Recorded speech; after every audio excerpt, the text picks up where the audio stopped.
c'est extraordinaire ce qu'on est en train de vivre. Donc la haute autorité, je réponds à votre question. La haute autorité de santé, d'abord, c'est une institution sui generis, créée en 2005 par Jacques Chirac. Et cette haute autorité de santé, elle est totalement autonome. Elle ne dépend de personne. Alors la haute autorité, c'est toujours le même mécanisme qui fonctionne par capillarité et scissiparité. Quand j'étais à Sciences Po, on disait, je me souviens d'un devoir qu'on avait un jour, c'est comment faire disparaître les démembrements de l'administration. Et c'était l'époque où nos professeurs de droit administratif et constitutionnel nous expliquaient que ce qui pourrait démanteler l'État régalien, ce sont les agences, donc les démembrements de l'administration. Aujourd'hui, nous y sommes, il y a 400 agences, et alors celle-là, elle est particulière, comme le commissariat au plan. C'est une agence où il y a beaucoup de monde et qui fait rien. Il donne des avis. Alors je me suis intéressé à cette haute autorité. Il y a quelqu'un qui a très bien parlé de cette haute autorité, qui est brillante, qui est comme d'habitude Eugénie Bastier, et qui a fait une chronique sur Europe 1 définitive. Donc en fait, la haute autorité, c'est une institution hors de tout contrôle, qui elle-même confie des dossiers à des soi-disant scientifiques. C'est le lysenkisme postmoderne, le nouveau lysenkisme. Vous savez, le lysenkisme, c'est la science soviétique. Voilà. Et donc, la science soviétique, on a vu ce que ça donnait. Au nom de la science soviétique, on disait les rendements agricoles sont excellents. C'est les scientifiques qui le disent. Et ce qui faisait dire à Solzhenitsyn, le système s'auto-raconte. Voilà. Donc là, en fait, on a des experts qui sont des soi-disant scientifiques, et en fait qui sont, pour beaucoup d'entre eux, des transgenres, des transgenrés. C'est-à-dire qu'on reste dans le même milieu. Voilà. Donc la haute autorité, elle nous coûte 700 millions. Non, 70 millions, 73 millions. Voilà. Oui. Et j'ai failli compter en anciens francs. Et 73 millions quand même. Bon. Et il y a 50 personnes, plus les comités d'experts. Et cette haute autorité, elle a donc décidé de créer, je cite, Paul Sugy, journaliste du Figaro, qui a eu le dossier entre les mains, c'est le scoop, un service public de la transidentité. Un service public de la transidentité. Pour changer de sexe.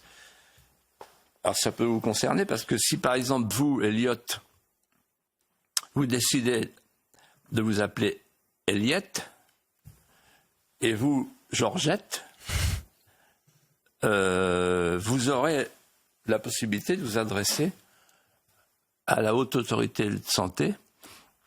Et alors, eux, ils veulent pas de paperasse et de bureaucratie et ils expliquent dans un rapport, c'est extraordinaire, qu'il faut aller très vite.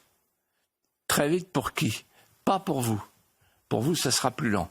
Non, pour les enfants de 16 ans. Pour les enfants de 16 ans, il faut aller très vite. C'est écrit. Très vite pour donner une décision, pour leur donner une décision. Et on donne la décision sur leur ressenti. Et si un enfant de 16 ans dit « je suis un garçon, mais je sens que je ne suis pas un garçon, je suis une fille », à partir du ressenti, sans autre examen, on va donner la possibilité de changer de sexe. Et donc, on fait la transition de genre. Et tout ça, c'est remboursé par la sécurité sociale. Et ce que dit très bien Eugénie Bastier, c'est qu'on ne comprend pas, parce que d'un côté, on ne dit pas que c'est une maladie, mais de l'autre côté, on dit que c'est remboursé par la sécurité sociale. Donc il y a là une incohérence. Mais le pire est à venir, chers amis. Le pire, c'est que dans le rapport qui a été donc publié par le Figaro hier, il est écrit ceci: si des parents s'opposent à la transition de genre, c'est-à-dire au changement de sexe de leur enfant de 16 ans, donc mineur, les dispositions seront prises pour un transfert de l'autorité parentale, pour une déchéance de l'autorité parentale. Pourquoi il y a scandale? Parce que personne n'en parle. Si, CNews en parle, le Figaro en parle, le JDD en parle. On peut relier ça à notre sujet de la semaine dernière sur l'éducation sexuelle à l'école, qui échappe aux parents et qui est maintenant entre les mains de spécialistes comme le planning familial qui disent oui, un homme peut être enceint. Donc on est très très loin de toute forme d'ordre naturel. Et si je dis ça, c'est parce que si vous faites le tour du monde un instant, on est les seuls au monde à être dans cette voie-là. Tout le monde en est revenu. Les Anglais avaient même créé une clinique spécialisée pour les hormones, pour les enfants mineurs. Le Premier ministre a demandé un rapport qui contrarie ce genre de dérive. La Suède en est revenue, et alors, évidemment, la star de Notre-Dame, avec son chewing-gum, celui qui a provoqué la génuflexion oblique de tous les chefs d'État européens devant lui, j'ai nommé Donald Trump, il a annoncé qu'il mettrait fin à tous les bloqueurs de puberté et à tout ce qu'il appelle tout suractivisme transgenre. Donc la France reste seule. Pour combien de temps?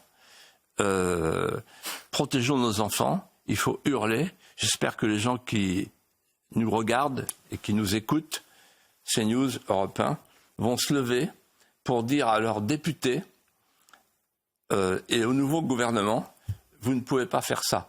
J'ai un petit espoir dans certains ministres qui sont très conscients de ces difficultés, comme M.